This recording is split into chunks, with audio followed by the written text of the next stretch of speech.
وعدہ خلافی ایک خاموش مگر تباہ کن اخلاقی بیماری ہے۔ الحمد للہ رب العالمین والصلاة والسلام علی سید الانبیاء والمرسلین محمد صلی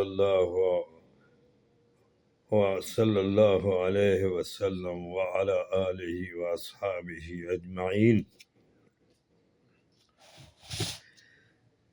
معزز حاضرین، آج میں آپ کی خدمت میں ایک ایسی اخلاقی بیماری کا ذکر کرنا چاہتا ہوں جو دیکھنے میں معمولی لگتی ہے، لیکن اس کے اثرات بہت گہرے اور دور رس ہوتے ہیں، اور لوگ اس کو کوئی خاص اہمیت بھی نہیں دیتے۔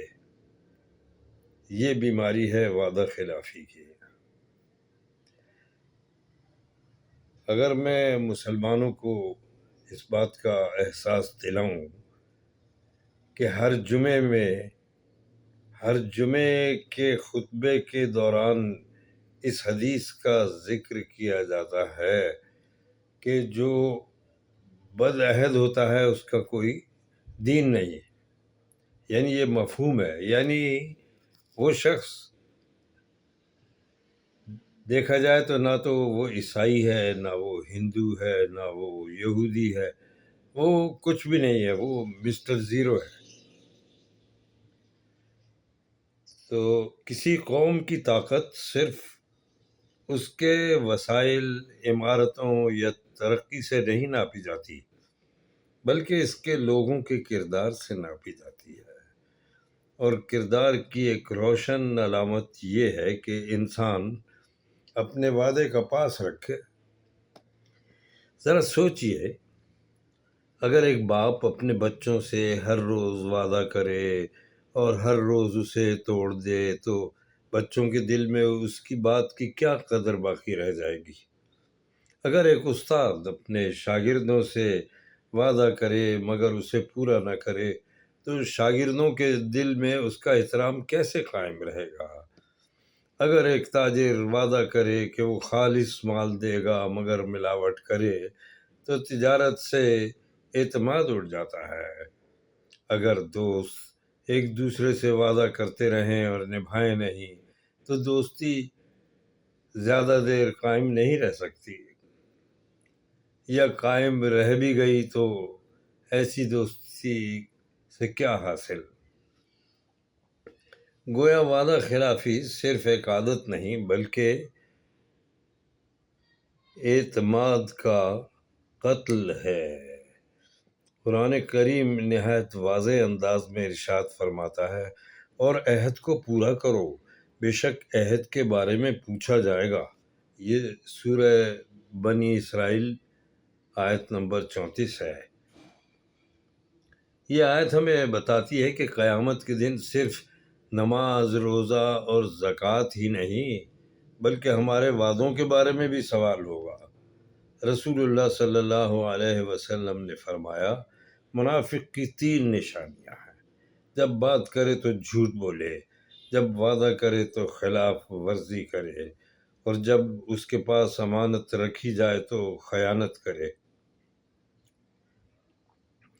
غور کیجئے، وعدہ خلافی کو نفاق کی نشانیوں میں شمار کیا گیا ہے۔ اس لیے ایک مسلمان کو اپنے اس عیب کا محاسبہ کرتے رہنا چاہیے۔ اس ناچیز نے بھی 2 اشعار کہے ہیں اور اس میں وعدہ خلافی کے خلاف ہی کچھ کہا ہے۔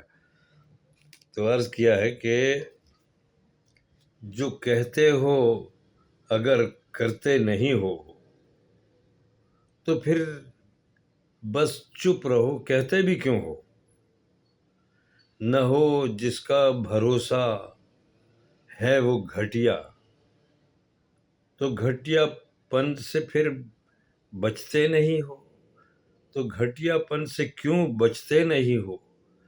تو محترم حاضرین یا ناظرین، ہمارے معاشرے میں کتنے ہی جھگڑے صرف اس لیے پیدا ہوتے ہیں کہ لوگوں نے اپنے وعدے پورے نہیں کیے۔ کسی نے قرض واپس کرنے کی تاریخ دی مگر خاموشی اختیار کر لی، کسی نے ملازمت دلانے کا وعدہ کیا مگر محض تسلی دیتا رہا، کسی نے کسی کی خوشی یا غم میں شریک ہونے کا وعدہ کیا مگر وقت آنے پر نظر نہ آیا۔ ایسے چھوٹے چھوٹے وعدے ٹوٹتے ٹوٹتے دلوں کے رشتے بھی ٹوٹ جاتے ہیں۔